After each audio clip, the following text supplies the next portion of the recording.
And welcome students. मेरे प्यारे बच्चों, आपका स्वागत करता हूँ इस वीडियो लेक्चर में। इसमें हम क्लास 5 की जो ईवीएस है एनवायरनमेंट, उसका हम चैप्टर 2 पढ़ेंगे। चैप्टर 1 हमने फिनिश कर दिया है। आशा करता हूँ कि वो चैप्टर आपको समझ में आया होगा। अब हम चैप्टर 2 को शुरू करेंगे और चैप्टर 2 का नाम है मूवमेंट्स ऑफ फैमिलीज। और कई बार हम देखते हैं फैमिलीज़ को एक जगह से दूसरी जगह क्या करना पड़ता है, मूव करना पड़ता है। ये मूवमेंट वर्ड है, ये किससे मिलकर बना है, मूव वर्ड से मिलकर बना है। मूव यानी एक जगह से दूसरी जगह जाना पड़ता है। उसके कई कारण हो सकते हैं एक जगह से दूसरी जगह जाने के। इसको हम इंग्लिश में क्या बोलते हैं, माइग्रेशन भी बोलते हैं। माइग्रेशन का मतलब फैमिली को एक जगह से दूसरी जगह जाना, या मूवमेंट ऑफ फैमिली बोलो आप चैप्टर का नाम, या माइग्रेशन ऑफ क्या बोलो, फैमिलीज बोलो, दोनों सेम बात है। माइग्रेशन का मतलब एक स्थान को छोड़कर दूसरे स्थान पर जाना। मूव का मतलब भी यही होता है, एक स्थान को छोड़कर दूसरे स्थान पर जाना। तो हम माइग्रेशन के बारे में इस चैप्टर में पढ़ेंगे कि क्यों एक फैमिली को एक जगह से छोड़कर दूसरी जगह जाना पड़ता है। देखो, several family move from one place to another. In several यानी बहुत सारी फैमिलियां हैं जो एक जगह को छोड़कर दूसरी जगह जाती है। Bittu's family is one such family. तो इन्हीं में से एक फैमिली है जो किसकी फैमिली है, बिट्टू की फैमिली है। जो इस चैप्टर में हम किसकी बात कर रहे हैं, बिट्टू की बात कर रहे हैं। उसकी भी एक फैमिली है बिट्टू की, जो एक जगह छोड़कर दूसरी जगह गई। Bittu's family lived in a village. Bittu की जो फैमिली है वो कहाँ पे रहती थी, एक विलेज यानी गाँव में रहती थी। इट डिड एग्रीकल्चर, और वो क्या करते थे, एग्रीकल्चर यानी खेती करते थे। Bittu's family face starvation due to famine for 3 year continuously. लेकिन बिट्टू की फैमिली को किसका सामना करना पड़ा, स्टारवेशन। स्टारवेशन का मतलब होता है भूख। किसका सामना करना पड़ा, भूख का। किसके कारण भूख का सामना करना पड़ा, फेमाइन के कारण। फेमाइन का मतलब लगातार 3 साल से उनके गांव में क्या पड़ रहा है, अकाल पड़ रहा है। अकाल का मतलब बारिश नहीं आ रही, और बारिश नहीं आने के कारण क्या नहीं होगी, खेती नहीं होगी, और खेती नहीं होगी तो फसल नहीं उगेगी, और फसल नहीं उगेगी तो उनको खाने का क्या नहीं मिलेगा, खाना नहीं मिलेगा। तो बिट्टू की फैमिली को लगातार उनके गांव में 3 साल से, कंटिन्यूसली का मतलब लगातार क्या हो रहा है, अकाल पड़ रहा है, और उसके कारण उनको क्या है, भूख का सामना करना पड़ रहा है। Thus Bittu went to his nephew's village along with his family and his cattle. तो बिट्टू ने क्या किया, कहाँ चला गया वो, अपने नेफ्यू के गांव में चला गया with family and his cattle. और किसके साथ गया, अपने पूरे परिवार को भी ले गया बिट्टू, और साथ में किसको ले गया, अपने कैटल्स। कैटल्स यहाँ पे कैटल्स का मतलब होता है अपने जो भेड़ बकरी या उसके जो भी जानवर उसके साथ होते हैं ना, उन सबको वो क्या करा, अपने साथ ले गया। तो हमने अभी तक क्या देखा कि बिट्टू नाम का एक आदमी था, उसकी एक फैमिली थी, और उसकी जो फैमिली थी वो एक गांव में रहती थी, खेती करते थे। लेकिन उनके गांव में लगातार 3 साल से क्या पड़ रहा था, अकाल पड़ रहा था। इसलिए वो भूख के कारण क्या हो गए थे, परेशान हो गए थे। तो बिट्टू कहाँ चला गया, अपने नेफ्यू यानी अपने भतीजे के गांव में। नेफ्यू यानी क्या होता है, अपने भतीजे के गांव में गया अपने परिवार के साथ, और अपना वो पूरी फैमिली को भी ले गया, और साथ में अपने कैटल यानी अपने भेड़ बकरी गाय जो भी उनके थे, पशु थे, उनको ले गया। Here he got a house on rent. और वहाँ जाएगा तो फिर उसके पास घर थोड़ी है, उसका घर तो गांव में है, तो उसने घर लिया रेंट में। रेंट में यानी क्या बोलते हैं हम रेंट को, किराए पे। किस पे लिया घर उसने, किराए पे। They started searching for some work. और वहाँ पे वो अपना क्या करने लगा, कोई काम ढूंढने लगा। सर्च यानी ढूंढने लगा। After some time he got a work. और कुछ समय बाद उसको क्या मिल गया, काम मिल गया। So he lived there only along with his family. और उसके बाद जब काम मिल गया तो वहाँ पे किसके साथ रहने लग गया, अपने परिवार के साथ रहने लगे। It was not easy to live there. लेकिन यहाँ पे रहना इतना क्या नहीं है, आसान नहीं है, क्योंकि आप भी जानते हो कि अपने गांव से दूर रहना, किराए के मकान पे रहना इतना आसान नहीं होगा। यानी ये जो बिट्टू है ये कहाँ रह रहा है, किराए के मकान में, यानी रेंट पे रह रहा है, और वहाँ पे काम कर रहा है, और इतना आसान नहीं। After few month he came to know that he started missing his village. और बाद में वो अपने गांव को क्या करने लगा, मिस करने लगा। मिस का मतलब यानी उसको ऐसा लगने लगा कि मुझे अपने गांव में जाना है, और उसको गांव को बहुत मिस यानी उसको गांव की बहुत क्या होने लगी, याद आने लग गई। After few month he came to know that this time is village have received good rain, और बाद में कुछ महीनों के बाद उसको पता लगा कि उसके गांव में क्या हो गई, अच्छी बारिश हो गई। गुड रेन यानी अच्छी बारिश। इतने 3 साल तक बारिश नहीं हुई, और वो जैसे बाहर गया उसके बाद कुछ महीनों बाद क्या पता लगा, अच्छी बारिश। Oh what then he came back to his village. तो फिर उसके बाद उसने क्या किया होगा, he came back to his village, और वो वापस अपने कहाँ आ गया, गाँव में आ गया। And his family and cattle, और साथ में अपने परिवार को भी और अपने भेड़ बकरी सबको वो वापस लेकर कहाँ पे आ गया, अपने गांव में आ गया। तो ये जो स्टोरी हमने अभी पढ़ी, इसमें हमने क्या समझा कि बिट्टू ने किसके कारण अपना गांव छोड़ा। तो बिट्टू ने किसके कारण अपना गांव छोड़ा, फूड के कारण। किसके कारण, फूड। क्यों, खाने के कारण, क्योंकि 3 साल से उनके गांव में अकाल था, और वो एक खेती करने वाला था, और उसको खाने के लिए खाना भी नहीं था, इसलिए उसको गांव छोड़ के आना पड़ा, क्योंकि गांव में और कोई काम नहीं था जिसको वो करके उस गांव में रह सकता था। तो इसके कारण बिट्टू को क्या करना पड़ा, गांव छोड़ना पड़ा। तो गांव जैसे उसने छोड़ा तो उसने क्या किया, मूवमेंट किया, या क्या किया, माइग्रेशन किया, यानी अपने गांव को छोड़ दिया। What problem might Bittu have faced in the new village. अब आपसे क्वेश्चन पूछा कि जब बिट्टू नए गांव में गया तो उसको क्या प्रॉब्लम आई होगी। तो सबसे पहली प्रॉब्लम देखो क्या आई होगी, कि वो तो था खेती करने वाला, पर लेकिन वहाँ पे उसको क्या करना पड़ा, काम ढूंढना पड़ा। क्योंकि हम जानते हैं कि बिट्टू का जो मेन ऑक्यूपेशन था वो क्या था, खेती था। उसके बाद और क्या प्रॉब्लम आई होगी, उसको रेंट में मकान ढूंढना पड़ा। पहली प्रॉब्लम, उसको वर्क ढूंढना पड़ा। दूसरी प्रॉब्लम, उसको रेंट में क्या ढूंढना पड़ा, हाउस ढूंढना पड़ा। और उसके अलावा तीसरी प्रॉब्लम, वो किसको मिस करने लग गया, अपने गांव को मिस करने लग गया। तो ये सारी प्रॉब्लम किसको आई, बिट्टू को आई।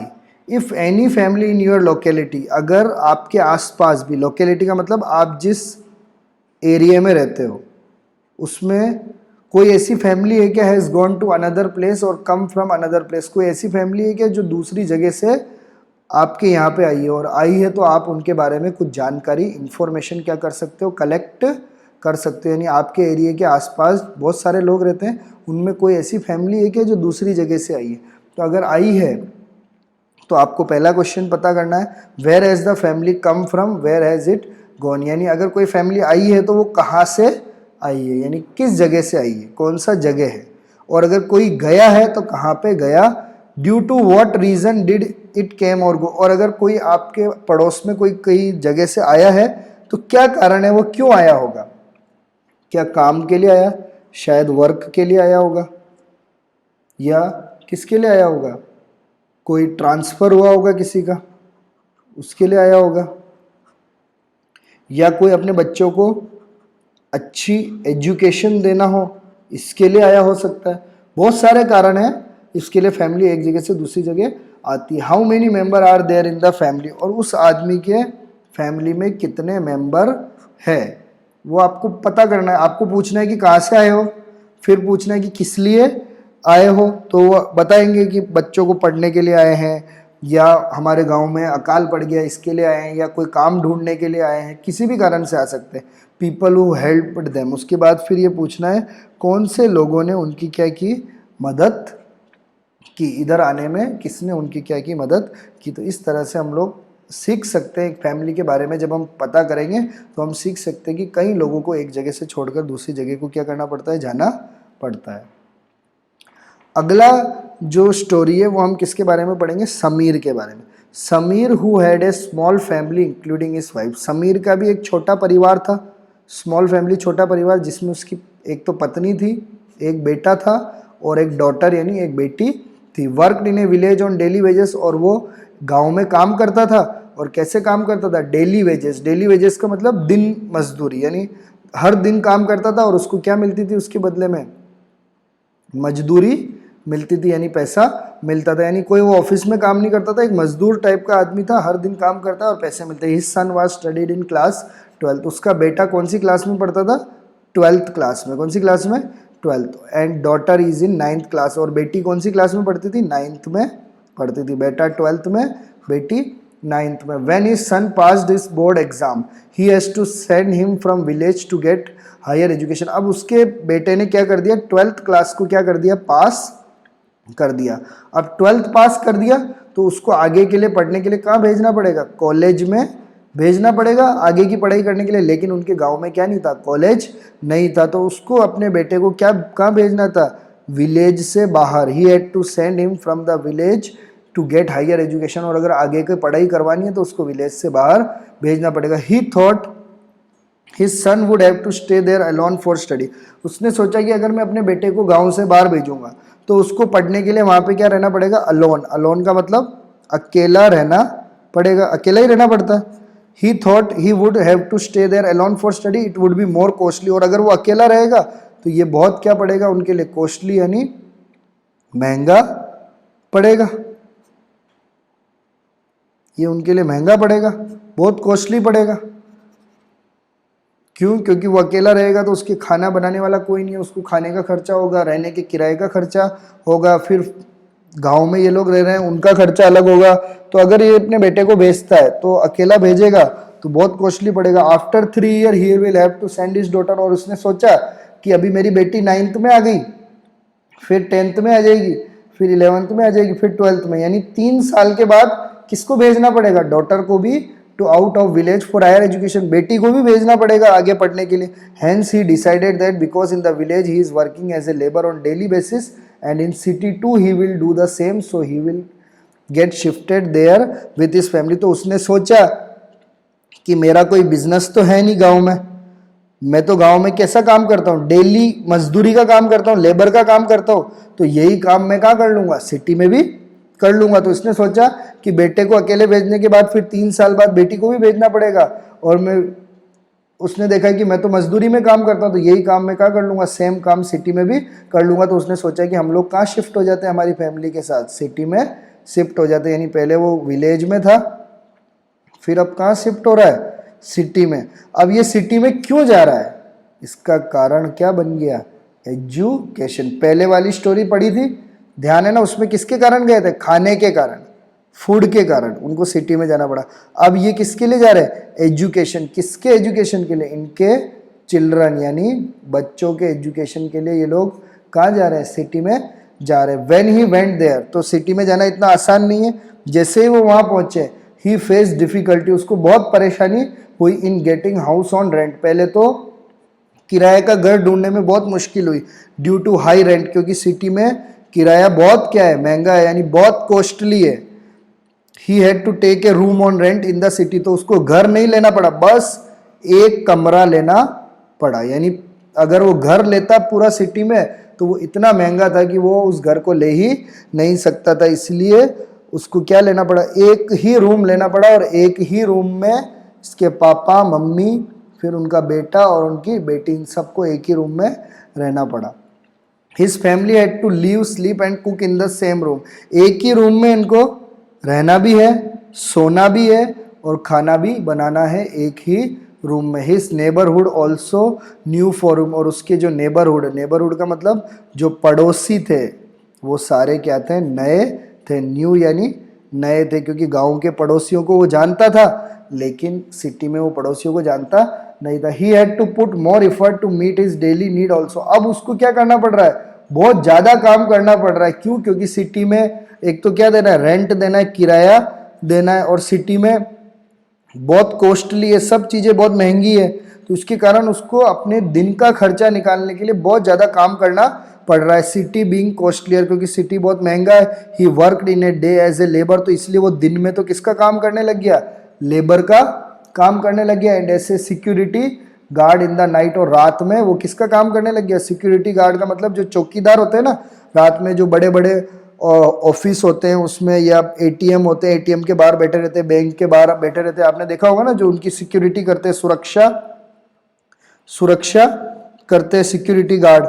वो ये सिक्योरिटी गार्ड का, यानी दिन में लेबर का काम, रात को सिक्योरिटी गार्ड का, तो सोचो उसको कितनी मेहनत करनी पड़ रही है बच्चों के पढ़ाई के लिए। He decided to go back to his village at the completion of education of the children, तो उसने डिसाइड किया जैसे बच्चों की पढ़ाई हो जाएगी हम वापस कहाँ चले जाएंगे, गाँव में चले जाएंगे, यानी हमारे विलेज में चले जाएंगे। जैसे बच्चों की पढ़ाई खत्म हुई तो हम लोग कहाँ चले जाएंगे, वापस गाँव में चले जाएंगे। You might have seen around you that some children have to leave their home for higher education, और आपने भी देखा होगा आपके आसपास, अराउंड यानी आपके आसपास बहुत सारे ऐसे बच्चे हैं जिनको अपना घर छोड़ के जाना पड़ता है, किसके लिए, हायर एजुकेशन के लिए, यानी बड़ी क्लासों की पढ़ाई करने के लिए, या बड़ी क्लासों में आने के बाद जब एजुकेशन गांव में नहीं मिलती तो उनको गांव छोड़कर जाना पड़ता है। तो वो गांव छोड़कर जाते हैं तो वो कहाँ रहते हैं, एक तो उन्हें हॉस्टल में रहना पड़ता है, या तो क्या रहना पड़ता है, रूम को किराए पे लेना पड़ता है for their study eight other